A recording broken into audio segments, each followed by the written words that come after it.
हम एमएसपी के लिए मैं सरकार की बात पे हूँ। एमएसपी हमें चाहिए। मैं एक किसान का बेटा होने के नाते कहता हूँ कि हमें न्यूनतम समर्थन मूल्य चाहिए। नौकरी की मनाही नहीं है मैम। अभी बच्चे युवा हैं, जैसे ऊपर बढ़ेंगे, कोर्स करेंगे, इनकी सबकी ड्यूटी लगेगी। हाँ, हमारी जिम्मेवारी है। उसका भविष्य वो जब ही तो पता चलेगा जब ये आरक्षण है। अभी इसकी वजह से जो लायक है उसको नहीं मिल पाती नौकरी, जो और जो लायक नहीं है वो ले जाते हैं उसको। कोई रोजगार नहीं, कोई इन्होंने कोई मुआवजा दिया नहीं, जामे बालकन को कोई रोजगार खोल के बैठ जावे।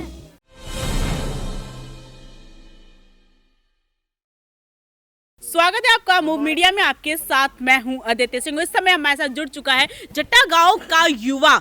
यहाँ पे इन युवाओं से हम बात करेंगे कि आखिरकार जो आगामी विधानसभा चुनाव उन पे इनकी क्या राय है, वहीं पर एजुकेशन पे इनका क्या कहना है। पहले तो अपना नाम बताइए। मेरा नाम एडवोकेट विकास शर्मा है। तो एजुकेशन पे बात करी जाए तो सरकार ने एजुकेशन पे जैसे कल हमारे यहाँ प्राइम मिनिस्टर साहब आए पूर्वांचल में, उन्होंने 9 के समथिंग शायद मेडिकल कॉलेज और दिए हैं। टोटल ओवरऑल 45 हो चुके हैं इस समय। पिछले 4.5 सालों में जो विकास इस सरकार ने किया है वो मैं नहीं समझता कि पिछली और विगत वर्षों में सरकारों ने किया होगा। अच्छा, यदि बात आती है आपके इस पे नौकरी वाले सिस्टम पे, नौकरी सिस्टम 1,29,000 तो शिक्षकों की भर्ती अभी जो की है योगी जी ने, अच्छा, वो आपके सामने समक्ष है। उसके तदुपरांत जो अभी दरोगा भर्ती निकाली थी 2020-21 वाली, वो आपकी चालू है। इसके साथ नौकरी अब हमारे यहीं पे अब एजुकेशन सेंटर के साथ साथ अब इंडस्ट्रियल एरिया भी दे दिया है, तो यहाँ पे नौकरी की भी कमी नहीं हो, क्योंकि हर कंपनी में आपका एक नियम है कि 30% आप लोकल को लोगे। लोकल का जो जिस जगह सिचुएटेड कंपनी होगी उसके 30% एरिया में जो भी आपका विलेज और या टाउन होगा उसका 30% यू आपको लेना होगा। बशर्ते एजुकेशन अब सिस्टम धीरे धीरे सुधरेगा। जो विगत सरकारों ने नहीं किया वो ये सरकार काम करेगी, तो एजुकेशन के साथ साथ आपको नौकरियों की भी अच्छी व्यवस्था होगी। नोएडा है, नोएडा हमारे यहाँ हब तो है ही है। लेकिन फिर भी यहाँ पे नोएडा की बात, यहाँ पे गुंडागर्दी ज्यादा बढ़ी हो, तो कहीं ना ऐसा नहीं। मैं विगत तो वर्षों में जो गुंडागर्दी थी, इन 4.5 सालों में आप देखोगे तो इतनी गुंडागर्दी नहीं है। इक्का दुक्का मामले होते हैं हर सरकार में, सरकार को टॉलरेट किया जाता है और टॉलरेट करने वाले लोग हमेशा करते रहेंगे। लखीमपुर खीरी कांड के बारे में फिर क्या? लखीमपुर खीरी कांड वो सरकार के ही लोग थे। वो सरकार के लोग नहीं मैम, उसमें अभी जांच में कुछ आया तो है नहीं कि उसका विधायक मंत्री का बेटा तो है नहीं उसमें। अच्छा। अभी जांच में गिरफ्तार कर लिया गया, जो कानून काम करेगा वो उसमें सब सहमत है। तो एमएसपी के बारे में फिर आप क्या कहेंगे? हम एमएसपी के लिए मैं सरकार की बात पे हूँ। एमएसपी हमें चाहिए। मैं एक किसान का बेटा होने के नाते कहता हूँ कि हमें न्यूनतम समर्थन मूल्य चाहिए। लेकिन ये जो लोग बैठे हैं ये प्रोपेगेंडा के तहत बैठे हुए हैं। यहाँ पे कोई किसानों के हित की बात नहीं हो रही। जहाँ किसानों के हित की बात होती है वहाँ हम सदैव तत्पर है। हमारी सरकार ने पिछली 22 बार वार्ता की है, लेकिन हर बार वार्ता विफल हो जाती है। किस कारण? इन दलालों के कारण वार्ता विफल हो रही है। दलालों के कारण होती है। तो आपका क्या कहना है? आपको क्या लगता है कि एजुकेशन सेक्टर कहाँ पहुँच रहा है देश का? जैसे कि अब यहाँ पर किसान खेत बोते हैं, बारिश पड़ गई, अब वो सब तहस नहस हो गया है। अब यहाँ पर कुछ नहीं रोजगारी है, नहीं कुछ। यहाँ पर कंपनियों में जाते हैं, जैसे कि ड्यूटी लेते हैं, नौकरी लेके मैंने कहते हैं नौकर के चलो कोई नहीं जाओ, तुम यहाँ पर नहीं लग सकते। तो नहीं लग सकते। यहाँ पर तो इनका कुछ का आपको यहाँ पर आपके बगल में ही खड़े हैं कि नौकरी की मनाही, और यहाँ पे नौकरी की मनाही नहीं है मैम। अभी बच्चे युवा हैं, जैसे ऊपर बढ़ेंगे, कोर्स करेंगे, इनकी सबकी ड्यूटी लगेगी। हाँ, हमारी जिम्मेवारी है। काम की वजह से मैं इन्हें आश्वासन देता हूँ, इनकी ड्यूटी जब ये पढ़ के लिख जाएंगे इन कंपनियों में लगेंगे। आप अपना कैमरा उधर घुमा लीजिए, आपके बिल्कुल मेरे जस्ट पीछे आपको टाटा, एडवर्ब सब चीज़ कंपनियां दिखेंगी। यदि जूम करके दिखा देंगे तो उधर की देखो कितना इंडस्ट्रियल एरिया है। इन घर के तुरंत पीछे भी हमारे यहाँ पे कंपनियों की व्यवस्था है, तो ऐसी कोई दिक्कत नहीं आएगी ड्यूटी पे यहाँ। तो यहाँ पे उन्होंने बताया कि आश्वासन तो खुद ही दे रहे हैं, जैसे इनकी अपनी सरकार है, इनके खुद कॉन्टेक्ट बने हुए हैं सरकारों के साथ। क्योंकि हम भाजपा के पदाधिकारी भी हैं, तो इसलिए हम भाजपा की बुराई तो सुनेंगे नहीं। अच्छा। ना हमारी सरकार ने कुछ बुरा किया है इन 4.5 सालों में। अच्छा, तो यहाँ पे ये है कि हमें अभी पता चला कि पदाधिकारी हैं भाजपा से, लेकिन वहीं पर अब जो शराब की बात करते हैं तो अच्छा उस पे क्या कहेंगे? Sorry, can you repeat again? यहाँ पे शराब बिकती है, ऐसा कुछ पता चला, यहाँ पे बात हुई है। ठीक है, जब भी इलेक्शन भाजपा की बात मैं बताता हूँ अवैध शराब बेचने का काम ना तो भाजपा कार्यकर्ता कर रहा है, ना कोई सपा का कार्यकर्ता कर रहा है। मैं किसी भी पार्टी के लिए तो बोलूंगा नहीं। अवैध शराब बिक्री रोकना सरकार का काम नहीं है। सरकार के अतिरिक्त पुलिस प्रशासन है, पुलिस को आप कंप्लेंट दिए, पुलिस काम करेगी। इसमें सरकार को कोई दोष उत्पन्न करने की आवश्यकता ही नहीं है। सरकार क्या करेगी इसमें? अवैध शराब आप घरों में दुबक के बेचोगे तो उसमें कहाँ तक सरकार जाएगी? भाजपा के विधायक तो आगे पकड़ेंगे नहीं शराब बेच रहे हो आप। अच्छा, वो जो बाहर की जो वादे करे गए थे कि वादे आप मुझे बताइए, नालियां बन रही हैं, काम चल रहे हैं, काम में कोई रुकावट नहीं है। पिछले 4 सालों में जितने टेंडर हमारे नोएडा में हो चुके हैं उतने कहीं भी नहीं हुए हैं। जलपुरा गांव में तो नहीं हुआ ना कोई भी काम? जलपुरा मैम एक्चुअली मैं आपको जलपुरा का भी बता दूंगा। मैं भाजपा जिला कार्यकारिणी सदस्य हूँ तो पूरा जिला कॉन्वर्ट करना पड़ता है। जलपुरा गाँव एक नोएडा और दादरी की सीम पे आता है, इसलिए वहाँ विकास कार्य धीमे धीमे हो रहा है।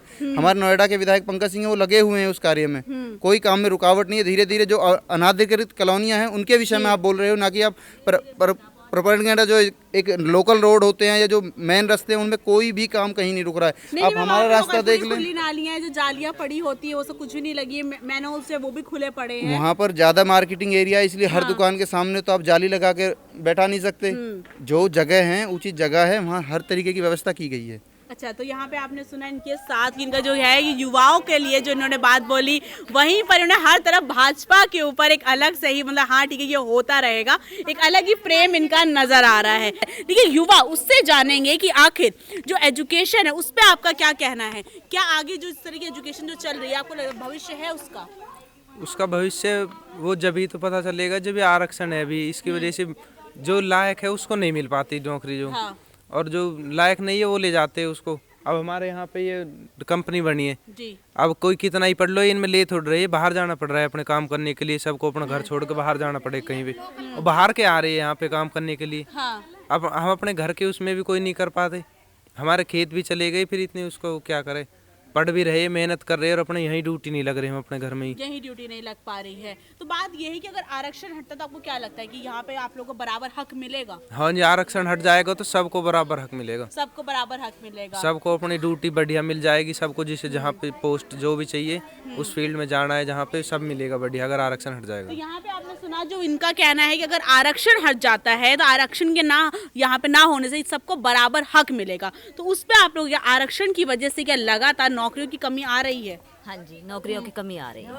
हमारे कुछ भी नहीं है हमारे बच्चों के लिए। बताओ क्या बताओ, यहाँ कंपनी बनी हुई है, कंपनी भी बनी हुई है हमारे, लोकल को नहीं लेंगे हम। बताओ क्या हो सकता है? क्यों नहीं ले रहे लोकल को? कोई वजह? लोकल वाले को कुछ नहीं है, ये तो लोकल वाले बता देते हैं, गाँव वाले ने तो बाहर के कंपनी के रहते हैं। खूब आरोप लगा दें, गुंडागर्दी करते हैं, चोरी कर लेते हैं, ये करते हैं, अपने इलाके में गुंडागर्दी करेंगे। गुंडागर्दी का आरोप लगा करेंगे या अपने इनके साथ करेंगे। जो बाहर एक गाड़ी भर भर के आ रही है कमाने के लिए, उनके साथ कर सके गाँव के, और गाँव के नहीं लगा रहे। अच्छा, अगर वो गुंडागर्दी करेंगे तो उन्हें कैसे घुसन देंगे गांव के अंदर? बाहर एक 5 मिनट में। हाँ बस मत तोड़वा। आप बताइए गुंडागर्दी का क्या है? भाई गुंडागर्दी का ही है, बालक जब नहीं पढ़ेगा, नहीं खर्चा मिलेगा बालक है तो बालक तो भैया लॉफर होएगा ही। बिल्कुल। जब तुम खर्चा को 2 पैसा की करो बालक नौकरी है तो अपने हिल्ले तट चलो जा, तड़के को गए सांझ को अपने हिल्ले पे टागो। अब बालक वैरोन गर्दी में डोल लो है, कोई रोजगार नहीं, कोई नन्हे कोई मुआवजा दियो नहीं, जा में बालकन को कोई रोजगार खोल के बैठ जावे, 5% को दियो, 9 दियो, अब बालक तो नहीं डोल ले। तो भैया हमारे 5% का पैसा दे दो और हम तुम्हारी वोट दे देंगे। तो बिल्कुल जहाँ पर आपने सुना इनका क्या कहना है कि बालक, अगर जो इनके बालक का इनका कहने का था, जो युवा है, जो इनके घर में जितने आदमी हैं, जो लड़के हैं, अगर उनको नौकरी मिलती है, अगर उनको एजुकेशन मिलती है तो इस तरह की हरकतें होनी ही नहीं है। वहीं पर ही अपने घर में अपने आदमियों को पूरे से इनको यहाँ पे जो औरतों का है कि बहुत अनुशासन में इन्होंने रखा हुआ है, लेकिन फिर भी जो नौकरी नहीं है, दूसरी सरकार अगर इनको वोट के लालच में दारू देती है तो कहीं ना कहीं ये गलत है। कैमरा पर्सन विनय त्यागी के साथ मैं Aditi Singh. Subscribe now and press the bell icon. Never miss an update.